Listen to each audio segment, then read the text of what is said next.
Okay, so now we move on to the next, that is the factors on which resistance of a conductor depends. तो देखिए ये करने के लिए कि कौन से फैक्टर्स पे रेजिस्टेंस डिपेंड करता है, will do the activity number 12.3.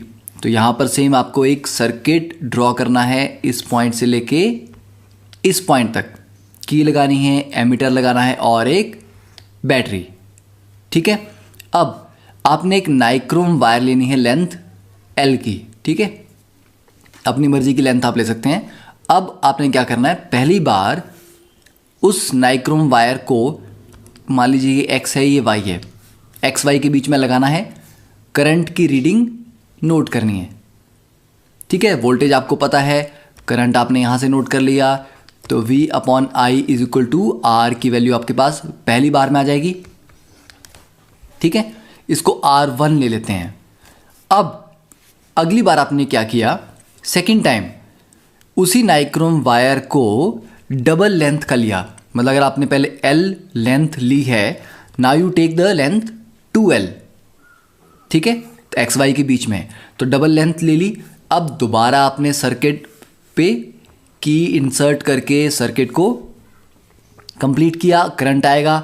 अब फिर से आप V/I की वैल्यू, अब देखो वोल्टेज तो फिक्स है, पर आपने अब डबल लेंथ की वायर ली है, तो हो सकता है कि करंट की वैल्यू चेंज करे. ठीक है, अगर ये करंट की वैल्यू चेंज करती है तो R की भी एक नई वैल्यू होगी R2. फिर third time replace that wire by a thicker. तो पहले से थोड़ी मोटी नाइक्रोम वायर, उतनी ही लेंथ की जितनी पहली बार आपने ली थी, पर थिकनेस ज़्यादा होनी चाहिए. ठीक है, तो तीसरी बार आपकी R की वैल्यू आ जाएगी R3. Okay, and fourth time fourth time instead of taking a nichrome wire connect a copper wire. Okay, तो फोर्थ टाइम आपने कॉपर वायर, तो देखिए ये लिया 1, सेकेंड टाइम लेंथ डबल कर दिए, थर्ड टाइम ये थिक कर दिया, और fourth time it is copper wire. तो फोर्थ टाइम जो रेजिस्टेंस आ जाएगा R4. ठीक है, तो ये चार आपके पास रेजिस्टेंस की वैल्यूज आ गई.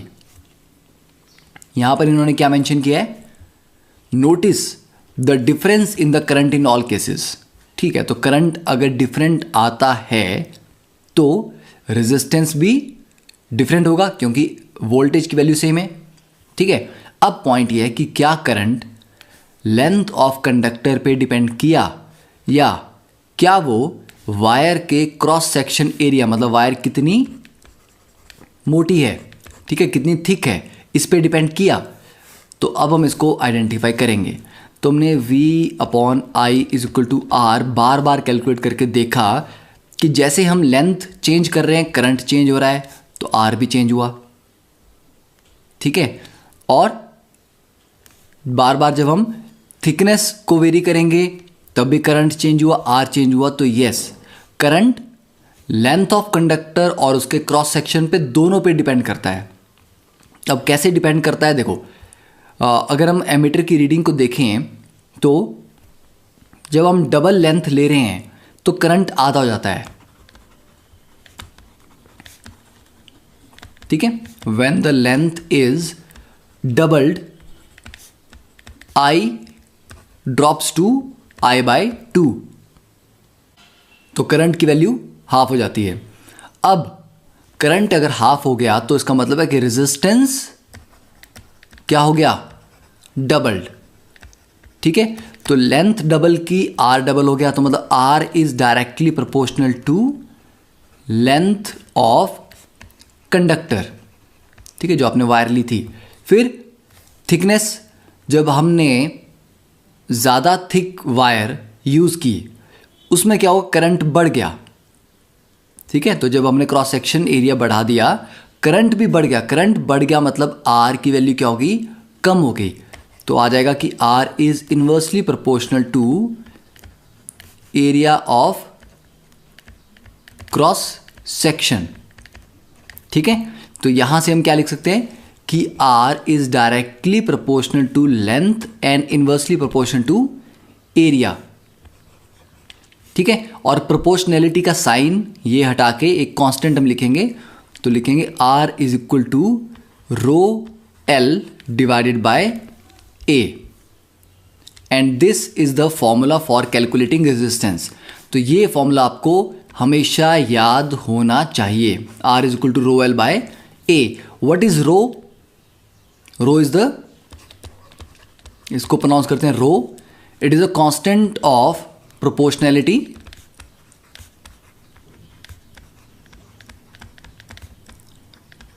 ठीक है, constant of proportionality and is called resistivity.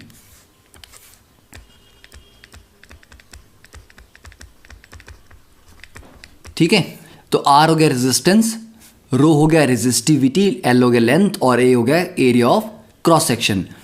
Resistivity का रेसिप्रोकल अगर आप लेते हो, जस्ट फॉर योर इंफॉर्मेशन, 1/रो अगर आप लेते हो तो ये देखो रेजिस्टिविटी जितनी ज़्यादा होगी 1/रो उतना ही कम होगा।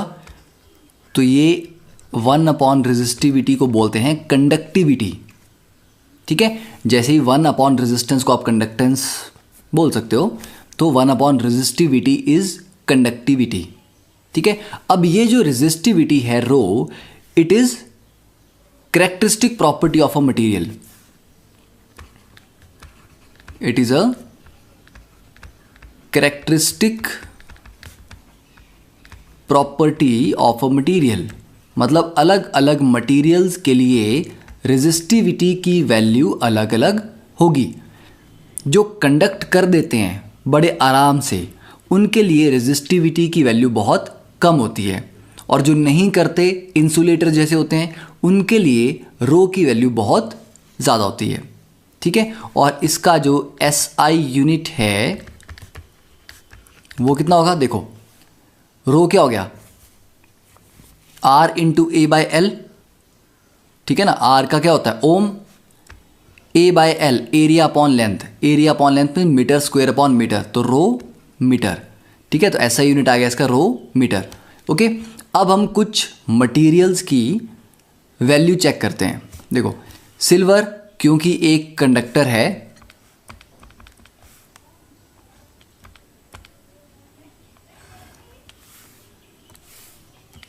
तो यहां पर इस टेबल में देख सकते हैं हम कि सिल्वर जो कि एक कंडक्टर है, उसकी रेजिस्टिविटी देखो कितनी कम है, 10⁻⁻8, बहुत कम है।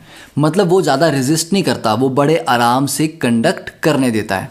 ठीक है, तो मतलब जितनी कम रेजिस्टिविटी उतना ही अच्छा कंडक्टर। तो देखो सिल्वर की वैल्यू यहाँ पर सबसे कम है। ठीक है, तो सिल्वर बहुत अच्छा कंडक्टर है, पर अगर आप चांदी की तारें बनाना स्टार्ट कर दोगे तो बहुत महंगा पड़ जाएगा। ठीक है, उसके बाद आता है कॉपर। कॉपर की रेजिस्टिविटी थोड़ी सी ज़्यादा है, 1.60 से 1.62। इसीलिए मोस्ट ऑफ द केसेस आपने देखा है कि जो वायर्स होती हैं, ठीक है, कंडक्टिंग वायर्स, वो किसकी होती हैं? मोटर्स में देख लो, या आप जो घर में आपने अप्लायंस होते हैं, इलेक्ट्रिकल अप्लायंस, वायरिंग किसकी होती है? कॉपर की। तो copper is a good conductor इसलिए, और बहुत महंगा भी नहीं होता।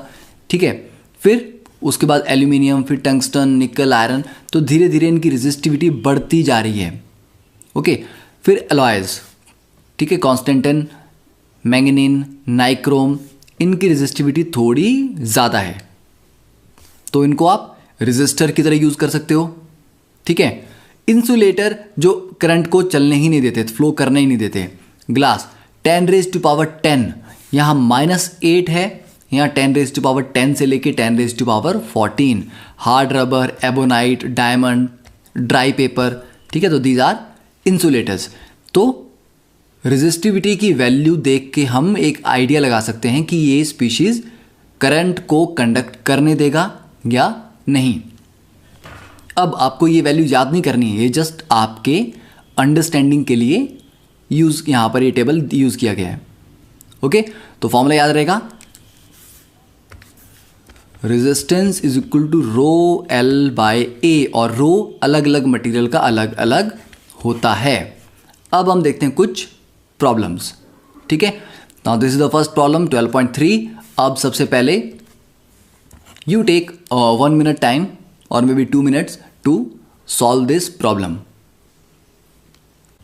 Okay, so you have tried. अब देखते हैं, देखो फर्स्ट पार्ट इसका क्या है, how much current will an electric bulb draw from a 220 volt source. ठीक है, तो वोल्टेज का सोर्स है 220 वोल्ट, और कितना करंट एक बल्ब ड्रॉ करेगा अगर बल्ब का जो रेजिस्टेंस है उसके फिलामेंट का वो 1200 ओम है। तो देखो V is equal to I R, first part हम सॉल्व कर रहे हैं। ठीक है, तो वोल्टेज है 220 is equal to current, R की वैल्यू है 1200। तो यहाँ से सॉल्व करके I की वैल्यू कितनी आ जाएगी, 220 डिवाइड बाई 1200, और I के यूनिट्स क्या होते हैं, एम्पियर। तो ये आएगा सॉल्व करके 0.18 एम्पियर। मतलब आप 220 वोल्ट की लाइन के अक्रॉस 1200 ओम का बल्ब अगर आप लगाते हो तो वो 0.18 एम्पियर करंट ड्रॉ करेगा। Second part, how much current will an electric heater coil, आप जो घरों में जो हीटर यूज़ करते हैं, ठीक है, वो कितना करंट ड्रॉ करता है 220 वोल्ट सोर्स से अगर उसके कॉइल का रेजिस्टेंस 100 ओम है। देखो सीधी सी बात, 1200 से 100 कर दिया, मतलब 1/12 कर दिया ना रेजिस्टेंस। तो रेजिस्टेंस जब 1/12 कर दिया तो करंट ऑटोमेटिकली 12 टाइम्स हो जाएगा। ठीक है, समझ आया। देखो वोल्टेज आपने चेंज नहीं की, वोल्टेज उतनी ही है, रेजिस्टेंस को आप कम करते जा रहे हो तो करंट बढ़ता जाएगा। तो 1200 से सिर्फ 100 कर दिया तो 1/12 टाइम्स अगर रेजिस्टेंस हो गया तो करंट 12 गुना हो जाएगा। तो सीधा सा आंसर है कि I is 12 times previous value जो हमने ए पार्ट में कैलकुलेट की थी। ठीक है, तो आप ऐसे भी बोल सकते हो, तो कितनी हो जाएगी 0.18 into 12 ampere, that is 2.2 ampere. या आप कैलकुलेट कर सकते हो कि I is equal to V by R, 220 divide by 100 that is 2.2 ampere. ठीक है, तो आपको फंडामेंटल इसके क्लियर होने चाहिए, ज़रूरी नहीं कि फॉर्मूला ही अप्लाई करना है, आपको दिखना चाहिए कि 1/12 टाइम्स कर रहे हैं रेजिस्टेंस को तो ऑटोमेटिकली करंट 12 गुना बढ़ जाएगा। ठीक है, so now you can try the second problem 12.4। 12.4 में the potential difference between the terminals of an electric heater. तो मान लीजिए this is the electric heater, ठीक है, ये हीटर की कॉइल है और इसके टर्मिनल्स मतलब दोनों एंड्स के अक्रॉस जो पोटेंशियल डिफरेंस दिया गया है वो 60 वोल्ट का दिया गया है। When it draws a current of 4 ampere, ठीक है, तो करंट कितना जा रहा है इसमें 4 एम्पियर का करंट। ओके, अब इसका रेजिस्टेंस कितना होगा, तो V is equal to I R apply करोगे आप 60 वोल्ट। ठीक है, करंट की वैल्यू 4 इंटू आर। ठीक है, तो यहाँ से सॉल्व करने पे R की वैल्यू कितनी आ जाएगी हमारे पास 15 ओम। ओके, तो 15 ओम का रेजिस्टेंस है इस कॉइल का। अब what current will the heater draw if the potential difference is increase to 120। देखो अब सीधी सी बात, रेजिस्टेंस जो है ना कॉइल का वो फिक्स रहता है, क्योंकि ना तो आप कॉइल की लेंथ चेंज कर रहे हो ना थिकनेस चेंज कर रहे हो। तो वोल्टेज को डबल कर दोगे तो रेजिस्टेंस तो उतना ही है, वोल्टेज डबल करोगे तो करंट ऑटोमेटिकली डबल हो जाएगा ना, क्योंकि स्टार्टिंग में हमने यही पढ़ा था कि V is directly proportional to current. अगर R को हम चेंज नहीं कर रहे हैं तो V is directly proportional to current. तो अगर आप वोल्टेज को 60 से 120 कर दोगे तो ऑटोमेटिकली करंट भी डबल हो जाएगा। तो आप ये बोलते हैं कि keeping the R constant current doubles as voltage is doubled. ठीक है, और इसको कैलकुलेट भी आप कर सकते हो कि नया जो करंट है वो क्या होगा V बाय आर। तो नई वोल्टेज 120 है और R की वैल्यू तो 15 ही है। ठीक है, 8 एम्पियर आ गया। ओके, तो इस तरह के क्वेश्चंस को ट्राई करो कि पढ़ो, सोचो और दिमाग में ही सॉल्व करो। ठीक है, हर चीज़ को फॉर्मूले के अकॉर्डिंग सॉल्व करने की ज़रूरत नहीं है, कंसेप्चुअली भी चीज़ें क्लियर हो जाती हैं कि ठीक है वोल्टेज आप डबल कर रहे हो तो करंट ऑटोमेटिकली डबल होना चाहिए। Okay, now you solve question number 12.5। ठीक है, आपके पास 1 मिनट का टाइम है। अब देखो तो सबने सॉल्व कर लिया होगा I hope. Resistance of a metal wire of length 1 metre, ठीक है, तो मेटल वायर है 1 मीटर लेंथ ले लेते हैं, इसका रेजिस्टेंस है 26 ओम, ठीक है, एक पर्टिकुलर टेम्परेचर पे 20 डिग्री सेल्सियस। टेम्परेचर चेंज करने पे भी रेजिस्टेंस चेंज होता है, इसलिए अच्छी बात है कि यहाँ पर टेम्परेचर मेंशन किया है। If the diameter of wire is 0.3 mm, ठीक है, अब यहाँ पर डायमीटर की बात आ गई, मतलब थिकनेस के बारे में बात हो रही है। What will be the resistivity of the metal at that temperature. तो देखो डायमीटर आपको दिया हुआ है, अब resistivity, what is resistivity, rho, हमें पता है कि R is equal to rho L by A, तो R की वैल्यू आपको कितनी दी गई है 26, रेजिस्टिविटी अननोन है, लेंथ कितनी है 1 metre, area of cross section क्या होता है, अगर इसका डायमीटर आपको 0.3 दिया है तो area of cross section diameter आपको दिया 0.3 मिलीमीटर, ठीक है, उसको मीटर में कन्वर्ट करने की ध्यान रखना।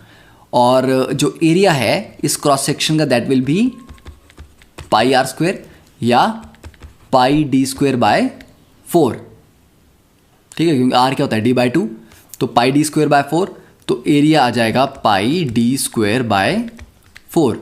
अब डायमीटर को आपने 0.3 mm को क्या लिख सकते हैं 0.3 मिली मीन्स 10⁻⁻3, ठीक है, तो मिलीमीटर, तो ये आ जाएगा 3 × 10⁻⁻4 मीटर। मीटर में क्यों लिया, क्योंकि लेंथ भी मीटर में है, यूनिट्स बराबर होनी चाहिए, सेम होनी चाहिए, तभी कैंसिल होंगे, ठीक है। तो यहाँ पर आप d की वैल्यू आपके पास ये आ गई 3 × 10⁻⁻4, तो d स्क्वायर करेंगे, पाई से मल्टीप्लाई करेंगे, डिवाइड बाय 4, तो सॉल्व करके आपके पास जो आंसर आएगा that will be 1.84 × 10⁻8 ohm metre, that is the resistivity at 20 degree Celsius. अब इन्होंने कहा है कि predict the material of the wire, तो जो आपको टेबल हमने दिखाया था उसमें अगर आप देखोगे कि ये रेजिस्टिविटी की वैल्यू किसकी है, तो ये मैच करेगा मैंगनीज के साथ, ठीक है। तो ये वाला पार्ट तो आपके किसी काम का नहीं है कि टेबल में कहाँ मैच कर रहा है, but you must know how to calculate the value, okay, that is done. और you always solve the problem जैसे जैसे मैं सॉल्व कर रहा हूँ, you always note it down with me. Next is the problem number 12.6। Now you solve it for 1 minute of time, ठीक है, फिर हम सॉल्व करेंगे, ओके। तो अब सॉल्व करते हैं इसको। देखो, अ 4 ohm resistance wire is doubled on it.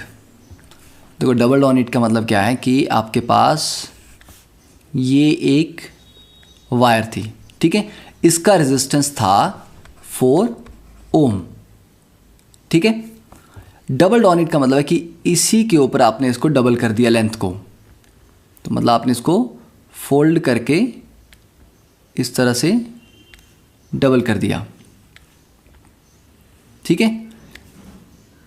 तो लेंथ आपकी क्या होगी, आधी होगी ना, ये लेंथ आपकी L थी, इसी के ऊपर इसको फोल्ड कर दिया तो लेंथ अब आपकी होगी L/2, और क्योंकि फोल्ड कर दिया तो यहाँ पर एरिया क्या हो गया इस एंड पे और इस एंड पे भी डबल, तो इसका area of cross section A था, इसका area of cross section 2A हो गया। अब देखो रेजिस्टेंस पे क्या फ़र्क पड़ेगा, R is equal to rho L/A। Rho होता है रेजिस्टिविटी जो कि मटेरियल पे डिपेंड करता है, मटेरियल तो वही है, तो रो चेंज नहीं होगा, ठीक है। लेंथ को किया आपने हाफ, तो R is directly proportion to L, तो लेंथ हाफ हुई, रेजिस्टेंस हाफ हो गया।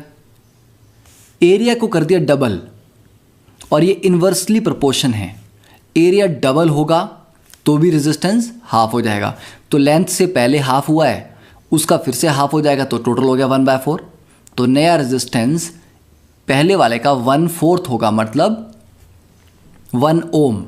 अब इसको सॉल्व करना हो तो कैसे करेंगे, इनिशियल रेजिस्टेंस को ले लेते हैं R1, ठीक है, R1 आ जाएगा रो into L divide by A, और बाद में रेजिस्टेंस कितना होगा, रो इंटू नई लेंथ है L/2, एरिया है 2A, तो हो जाएगा रो into L by A, 4a होगा ना, 4 को मैं बाहर लिखता हूँ। तो रो एल बाय ए क्या था, R1, तो मैं इसको R1 डिवाइड बाय 4 लिख सकता हूँ ना।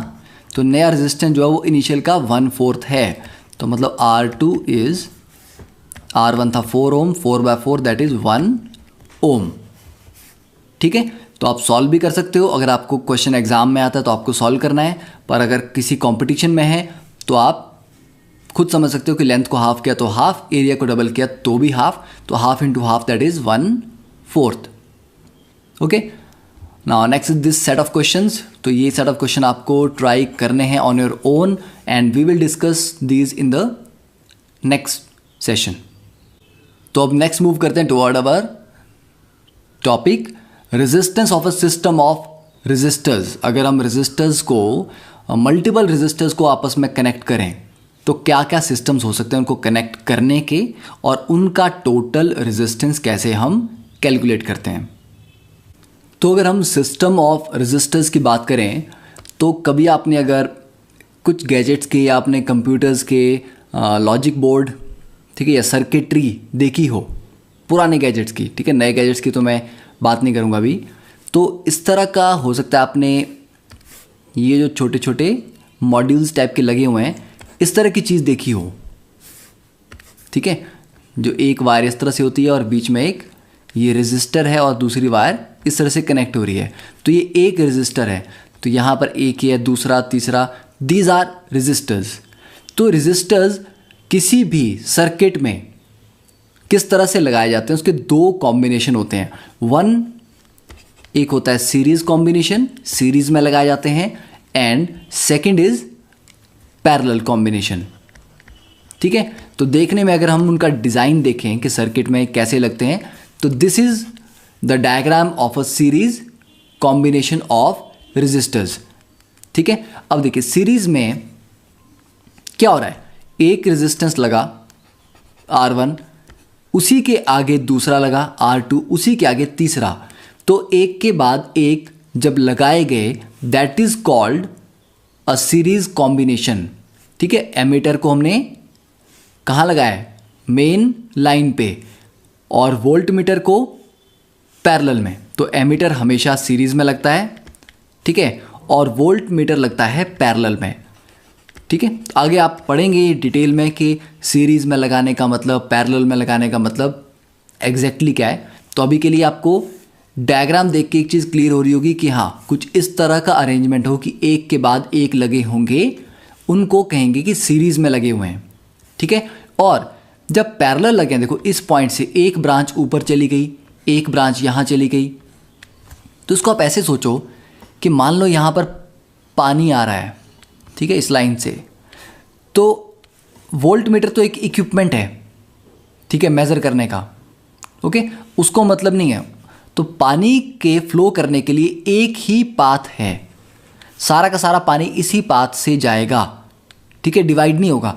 तो इन तीनों के थ्रू मतलब सेम अमाउंट ऑफ पानी जा रहा है।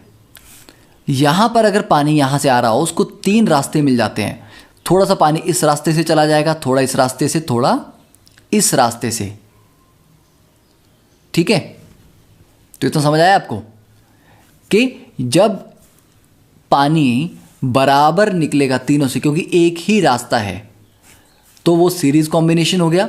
और जब पानी के पास अलग अलग ब्रांचेज हो गई, 2 भी हो सकती हैं, 3 भी हो सकती हैं, 4 भी हो सकती हैं, उससे ज़्यादा भी हो सकती हैं, ठीक है, तो इस तरह की कॉम्बिनेशन को बोलते हैं पैरेलल अरेंजमेंट ऑफ रेजिस्टर्स। तो तीनों के थ्रू अलग अलग अमाउंट ऑफ वाटर पास हो रहा है यहाँ पे। ठीक है, अगर हम एक वाटर सर्किट की बात करते हैं। ठीक है, अब देखते हैं कि पहले जो सीरीज कॉम्बिनेशन होता है, सीरीज कॉम्बिनेशन में क्या डिफरेंट होता है, या किस चीज़ से आप आइडेंटिफाई करोगे कि हाँ ये रेजिस्टर सीरीज में लगे हुए हैं। तो ये डायग्राम आपको याद होना चाहिए।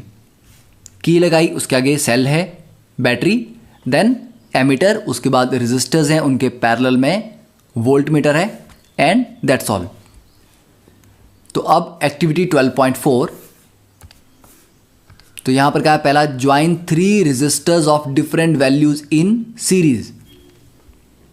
मतलब जैसा आपको यहाँ इस डायग्राम में मेंशन किया हुआ है, एग्जैक्टली इसी तरीके से आपने 3 रेजिस्टर्स को कनेक्ट करना है। ठीक है, कर दिया। Connect them with a battery ammeter plug key as shown. ठीक है, बैटरी लगा दी। बैटरी बोला है 6 वोल्ट की लगानी है, और जो रेजिस्टर हैं तीनों, इनकी वैल्यू कितनी रखनी है? 1, 2 एंड 3 ओम। तो मान लीजिए ये वाला 1 ओम है, ये 2 ओम का है और ये 3 ओम का है। तो हमने सर्किट बना दिया। अब प्लग द की लगा दी, करंट चेक किया कितना है। ठीक है, फिर उसके बाद change the position of ammeter to anywhere in between the resistors. अब इस एमीटर को एक बार यहाँ लगाओ R1 और R2 के बीच में, अगली बार R2 और R3 के बीच में लगाओ, और दोनों बार उसकी भी रीडिंग चेक करो। ठीक है, तो क्या होगा देखो, अब जो आपके पास करंट आएगा वो आएगा 1 एम्पियर। ठीक है, जब आप मेज़र करोगे तो करंट आएगा आपके पास 1 एम्पियर एमीटर में। इसका मतलब है कि V = IR। वोल्टेज आपने लगाई 6 वोल्ट की, करंट कितना आया? 1। किससे पता लगा? एमीटर की रीडिंग देख के। ठीक है, तो जो रेजिस्टेंस है वो कितना हो गया? 6 ओम। तो रेजिस्टेंस आ गया 6 ओम। किसका? पूरे सर्किट का। तो हमने तो लगाए थे 3, 1 ओम, 2 ओम और 3 ओम के। अगर 6 ओम का टोटल रेजिस्टेंस आ रहा है तो मतलब आर टोटल कितना आ रहा है? 6 ओम। तो इसका मतलब वो 1 ओम प्लस 2 ओम प्लस 3 ओम। तो मतलब R1 plus R2 plus R3, मतलब सीरीज में रेजिस्टेंस की वैल्यू सिंपली ऐड हो जाती है। तो इन 3 रेजिस्टेंस को हटा के एक ही रेजिस्टेंस लगा दोगे 6 ओम का, तो भी बात बराबर है। ठीक है, तो सीरीज में क्या करना है? रेजिस्टेंस ऐड करना है।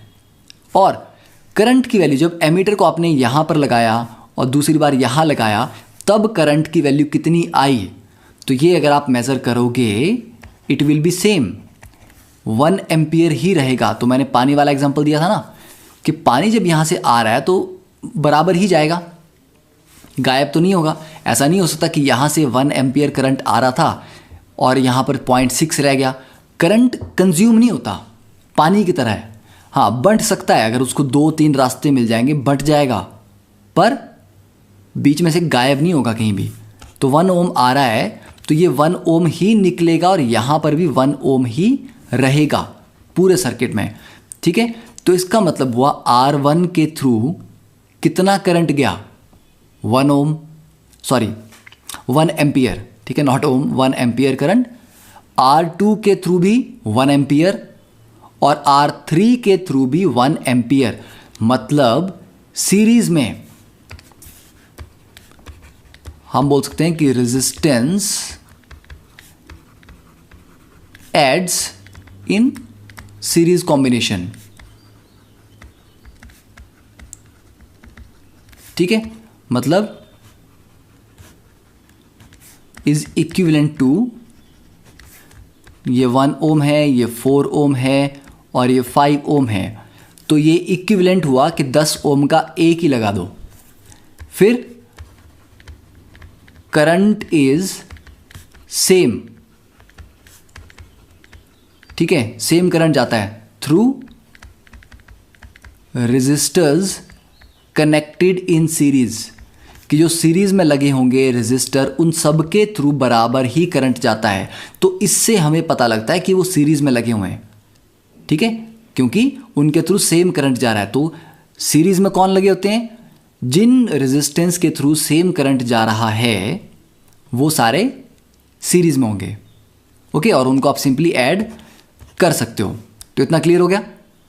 अब नेक्स्ट इज एक्टिविटी 12.5।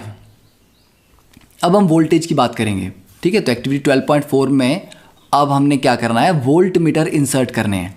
एक लगाना है R1 के अक्रॉस, एक लगाना है R2 के अक्रॉस और एक R3 के अक्रॉस। ठीक है, तो insert volt meter across ends X and Y of the series combination of 3 resistors. ठीक है, okay, cross end X and Y, ठीक है। पहले हम तीन अलग अलग नहीं लगाएंगे, पहले हम एक ही लगाएंगे एक्स वाई के अक्रॉस। यहाँ पर हमने एक वोल्ट मीटर लगा दिया। फिर plug the key in the circuit, ठीक है, प्लग की लगा दी and note the voltmeter reading. इसकी रीडिंग को हमने नोट कर लिया। अब ये क्या दे रहा है, it gives the potential difference across the series combination, कि इन तीनों के टोटल रेजिस्टेंस के अक्रॉस, मतलब इस एक्स और वाई पॉइंट के अक्रॉस टोटल पोटेंशियल डिफरेंस कितना है वो ये बता रहा है, ठीक है। तो इसकी वैल्यू ले लेते हैं हम V। Now measure the potential difference across the two terminals of battery. Battery के ये जो दो टर्मिनल्स हैं इनके अक्रॉस कैलकुलेट करना है, ठीक है। तो ये वैल्यू कितनी आएगी, ये वैल्यू भी ऑलमोस्ट V ही आएगी, ठीक है, क्योंकि यहाँ पर बीच में कोई रेजिस्टेंस नहीं है। इस वायर को हम प्योरली कंडक्टिंग मानते हैं, ठीक है, कि इसमें कोई रेजिस्टेंस नहीं है, ठीक है, ये आराम से पूरा कंडक्ट करने दे रहा है। तो इसके अक्रॉस भी V ही आएगा जितना इसके अक्रॉस आ रहा है एक्स और वाई के। अब now take out the plug, ठीक है, डिस्कनेक्ट कर दिया। अब क्या करना है, वोल्ट मीटर को X और P के बीच में यहाँ लगाया एक बार, ठीक है, और उसकी वैल्यू निकाली। अगली बार उसको हटा के Q और S के बीच में लगाया, उसकी वैल्यू मेज़र की। तीसरी बार उसी वोल्ट मीटर को T और Y के बीच में लगाया, उसकी वैल्यू मेज़र की। तो आप देखोगे कि तीनों बार जो वैल्यूज़ आ रही हैं, जो स्टार्टिंग में वैल्यू आई थी वो V लिखी, यहाँ जो वैल्यू आई वो V1, यहाँ जो वैल्यू आई वो V2, यहाँ आई V3। ये सारी की सारी वैल्यूज़ आप देखेंगे कि डिफरेंट वैल्यूज़ हैं। और इनमें रिलेशन क्या है, इनमें रिलेशन ये होगा कि ये जो V होगा this will be V1 plus V2 plus V3, ठीक है, कि ये जो टोटल X और Y के बीच का टोटल पोटेंशियल डिफरेंस था, ये इसका पोटेंशियल डिफरेंस प्लस इसका पोटेंशियल डिफरेंस प्लस इसका। अब आप बोलोगे सर ये वाले जो बीच में दो पार्ट रह गए इनका क्या, देखो ये प्योर कंडक्टिंग वायर हम मान के चलते हैं, इसके अक्रॉस कोई भी पोटेंशियल ड्रॉप नहीं करता। पोटेंशियल जो चेंज होता है वो सिर्फ रेजिस्टेंस के अक्रॉस ही होता है, ठीक है, आइडियल केस में, ठीक है, रियल केस में नहीं, आइडियल केस में। तो इनको इग्नोर ही करो, ठीक है, या ऐसे ले सकते हो कि ये जो वोल्ट मीटर है ये यहाँ तक है, अगला वाला यहीं से यहाँ तक है, अगला वाला यहाँ से यहाँ तक है, ठीक है। तो सीरीज़ में वोल्टेज भी ऐड होती है।